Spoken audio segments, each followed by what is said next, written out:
Senator Ted Cruz, thank you so much for your time today. How are you? Well, gentlemen, it's great to be with you. Chris, Tony, thank you for having me. Chris, it's great to catch up again. Enjoyed our time on the road in Iowa and across the country in 2016. And thank you for your great passion for our country because Lord knows we need patriots to fight for our nation then and now. And Senator, let me say this one thing. I talked to Jeff last night, and he told me he will be listening. So I don't want to put you on the spot there. Well, look, I'm impressed you got him out of bed before 2 p.m. That's a strong move. So, Senator, obviously there's so many things that we could talk to you about. But first, I want to talk to you about your book because what you write about in this book is one of the biggest, if not the biggest, issues also facing the nation when we go to the ballot box in just a few weeks here, dealing with the Supreme Court. So tell us about the book and why you were inspired to write it. Well, thank you. It is. I think it is an issue front and center. The book's title is One Vote Away: How a Single Supreme Court Seat Can Change History. And it's a book that I wrote this past spring and summer during the COVID lockdown when I was working from home in Houston, and I sat on the couch and grabbed my laptop and sat down and wrote it. And I obviously didn't know that we would have a Supreme Court vacancy in October at the time I wrote the book. But I did know we had a presidential election coming up in November. And I thought then that judicial nominations and the Supreme Court in particular was the single most important issue on the ballot. And I think with the vacancy that is going to be filled by Judge Barrett, if anything, the issue is even more important. And so what the book does is each chapter of the book addresses a different constitutional liberty. So there's a chapter on free speech, a chapter on religious liberty, a chapter on the Second Amendment. And the book is not theoretical or academic. It's real and practical. And before I was in the Senate, I was a Supreme Court litigator. What I did for a living was argue cases in front of the Supreme Court. And so I take the readers behind the curtain and really behind the scenes at the court to understand what's going on there, to understand who the justices are and what the issues are. And the book, basically I tell war stories from some of the biggest landmark cases at the court, many of which I helped litigate, and to understand really what's going on behind the scenes. And it is stunning in case after case after case. They're 5-4, 5-4, 5-4, and our precious liberties are just one vote away from being taken away by the court. When you hear people harp on the Supreme Court and talk about how that is such a big part of every presidential election, what you talk about in the book and what you illustrated just then is a perfect example of why it is such an important issue and why people need to know it is such an important issue. And, of course, that's one of the biggest things and one of the biggest news stories facing us right now. You mentioned Amy Coney Barrett. Give us your thoughts on why you think this is the right thing to do to move forward with getting her put on the court before the election.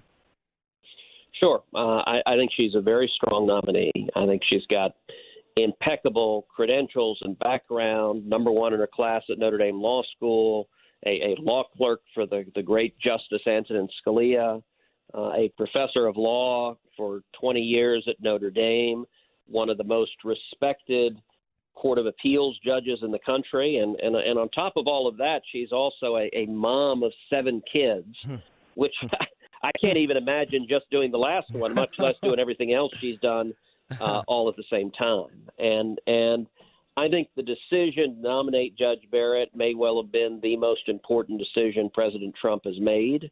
I think in doing so, he was honoring his promise to the American people to nominate constitutionalists to the court. And I think in confirming her, and I believe we are going to confirm Judge Barrett, and we're going to confirm her by the end of the month before Election Day. And I think when we do that, the Republican majority in the Senate will be honoring the promises that we made to the voters to confirm strong constitutionalists to the court. Talking to United States Senator Ted Cruz on the Weekend Report. Go ahead, Chris. Senator, when the founders designed our system, it was theoretically supposed to be three equal branches of government. But it seems lately that the judicial branch has become a more powerful force of that government because they can overturn what the legislative and the executive branch can do. What can we do to make this more co-equal? Well, Chris, your question is exactly right. As you know, the founders referred to the judiciary as the, quote, least dangerous branch. Those were Hamilton's words in the Federalist Papers. And the reason it was the least dangerous branch is because the judiciary could neither make law nor enforce law. It could simply decide cases in disputes brought before it. Well, one of the things I trace in the book, One Vote Away, is how that all changed. And it traces its history back really starting in the 1960s, where the left made a decision that democracy was too hard. It was too complicated to convince their fellow citizens of their agenda. And instead, they decided to resort to the courts. And it was much easier to convince 5 lawyers in black robes who'd never been elected to simply to decree the policy outcome they wanted for the country, rather than have to go through the messy give and take of the political world of convincing your fellow citizens it's a good idea. And so in terms of what we can do to fix it, there's a lot of things we can do to fix it, but I think nothing matters more than nominating constitutionalists who will follow the law. And I'll give you an example. One of the chapters in the book concerns school choice. I am passionate about school choice. I think school choice is the civil rights issue of the 21st century. That being said, and I've spent 30 years for every kid to have an opportunity at an excellent education. That being said, I don't want to see the federal courts order school choice for the country. I think if the Supreme Court were to issue an edict that we must have school choice across America, that would not be the judicial role. Hi everyone, I'm Miss America 2020 Camille Schreier. Join me in support of DEA's National Prescription Drug Take Back Day, Saturday, October 24th. Please get rid of the unused or expired prescriptions in your medicine cabinet. They could end up lost, stolen, or simply misused. Protect your family and our communities, and let's all keep prescription drugs out of the wrong hands. Keep them safe, clean them out, take them back. Find a collection site near you at deatakeback.com. The right place to fight for school choice is in the elected legislatures, in the state legislatures, or in the Senate where I serve, and I've led the fight in the Senate for school choice. But what I trace in the book, I focus on one case called Zellman versus Simmons-Harris, and that was a challenge to the school choice program in Ohio that gave hope and opportunity to thousands of low-income kids, many of whom were black or Hispanic, and the left challenged that school choice program. It went to the Supreme Court. The Supreme Court upheld the program by a vote of 5-4. There were 4 justices willing to strike down Ohio's school choice program and willing to strike down every other school choice program in America, to strike them down, to take away that opportunity from kids. That's an example of how the radical left wants to use the court to mandate policy outcomes that actually, when the voters have a choice on the matter, they choose something very different. Senator, another example of how important the court is right now in this election, and obviously as important it is in every single election, is the other big issue surrounding the court is the situation, the idea of packing the court, that the Democrats seem to have flirted with the idea. Some Democrats have even talked about, have floated out the idea. And of course, Joe Biden and Kamala Harris won't answer the question about packing the court. Can you explain to the listeners what that means by packing the court, and talk about why it's so dangerous and why Joe Biden won't answer the question? Sure, I'm happy to. So both Biden and Harris consistently refused to answer it. Yesterday I talked to Mike Pence to congratulate Mike. I think Mike did a fabulous job day before yesterday in the debate with Kamala Harris, and he was calm, he was level-headed, and on this issue, 4 separate times he tried to nail Kamala down on did she have an answer? Would she and Joe Biden pack the court if they win? And she just refused to answer. And the reason she refused to answer is their answer is yes. That the hard left in the Democratic Party, they are enraged. They're angry. They hate the president. And I believe if they win, if we wake up and see a Biden, Schumer, Pelosi government come January, God forbid, I think we will see they will do more damage in 2 years than Barack Obama did in 8 years. I think Schumer will end the filibuster, which means that the Senate minority will lose any ability to stop their radical agenda. I think they will admit 2 new states to the union, which they believe will give them 4 new Democratic senators to entrench their power. And then I believe one of the things they will do is pack the Supreme Court, increase the number of justices from 9, either 11 or 13, and do it just so they can put left-wing judicial activists immediately on the court. I think if they did that, it would destroy the independence of the court. It would turn the court into essentially an adjunct of the political branches. And what it would mean is the next time, if they increased it, say, to 11 justices, the next time Republicans had a majority, we'd increase it to 13, and it would just become a purely political position. It's interesting. A Democratic president previously tried to pack the court. FDR tried to do it at the height of his power. And his own party, the Democratic Party, which had massive majorities in both houses, they told him no. They said it would destroy the court. Justice Ginsburg, before she passed, she was asked about this, and she said, I think 9 is a good number. And she said, I think it was a mistake when FDR packed the court, and it would be a mistake if we did it now.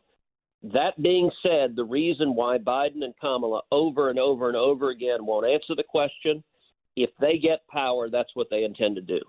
And as you pointed out, it's a mess that probably could never be undone. We're talking to Senator Ted Cruz. The new book is One Vote Away. Got just a few minutes left, so let's try to rapid fire a few more questions. Chris, go ahead. This is Thomas's Analito. Have recently said that the Obergefell decision, which legalized same-sex marriage, was ruled incorrectly and that it infringes on religious liberty. Do you see that that ruling being overturned in a future court? And also, one of the reasons why same-sex marriage was legalized because they didn't want one state having it legal and another state not having it legal, and they wanted it uniform like driver's licenses. Can you address that? And also, do you think this will be overturned in the future? I don't know if the decision will ever be overturned. I think Obergefell was an example of judicial activism. It was an example of the left who wanted to see gay marriage universally, using the courts to dictate the outcome they wanted. Now, look, from the beginning of our country, marriage laws have been decided at the state level, and marriage laws have varied state by state. So, for example, the age at which you can get married varies widely from state to state. In some states it's younger, in some states it's older. And there was a legislative means of changing it. If you believe gay marriage is a good idea, you had a mechanism which was to convince your elected officials in your state that was a good idea. And the way the Constitution works is then you can have a public policy debate. You can have a discussion about whether that makes sense or not. When you have 5 justices just issue a decree, what they do is they take it away from the American people. They don't let the voters decide. And let's suppose some of your listeners agree with a particular policy position, and so you're happy to say, okay, good, I like my position that won there. Well, let me ask you, who in their right mind would have this country governed by 5 lawyers that from whom there's no appeal? It should instead be the people. And if you really want to understand this issue, the book One Vote Away, I released it last week. It immediately rose to be the #1 bestseller in the country on Amazon. You can get the book on Amazon, Barnes & Noble, anywhere you get your books. But it's really designed, a lot of people know the court matters, but yet it's confusing. It's hard to understand. This book is designed to help break through that and make it real and understandable. You don't have to be a lawyer to enjoy this book. But, particularly in the next month when we're in the midst of extensive battles about the court, about Judge Barrett, about the election. This book is really designed to give you the tools to understand what's at stake and to be equipped when you're talking to your friends and family, when you're around the dinner table, when you're discussing these issues, to have the depth to really understand it in a fun, interesting, real way. And so I would encourage folks, go buy the book, One Vote Away. I think you'll really enjoy it and hopefully learn something at the same time. Senator Cruz, before we let you go, I want to ask you about something that is actually unfolding as we're recording this interview. As I was walking in here to talk with you, I was watching Speaker Pelosi roll out this new legislation, this new idea that she's using the 25th Amendment to create some kind of presidential contingency committee. I literally didn't get a chance to see too much of it as they were rolling it out. I don't even know how much time you've had to see this, but I wanted to just get your thoughts on this as an example of how important this action today by Nancy Pelosi, how important the election is, how this is used as an example of how important this election is, and just the lengths the Democrats seem to be able to go to try to take power away from the president and Republicans, basically at all costs. Sure. Look, what we've seen this week from Nancy Pelosi is just a political stunt. She knows this legislation will go nowhere. It's not meant to go anywhere. It's a partisan stunt to attack the president. And I will say it's unfortunate. The first 2 years of the Trump presidency, we had Republican majorities in both houses of Congress, and we accomplished an enormous amount, the biggest tax cut in a generation. We repealed job-killing regulations. Together, we produced the lowest unemployment in 50 years, the lowest African-American unemployment ever recorded, the lowest Hispanic unemployment ever recorded.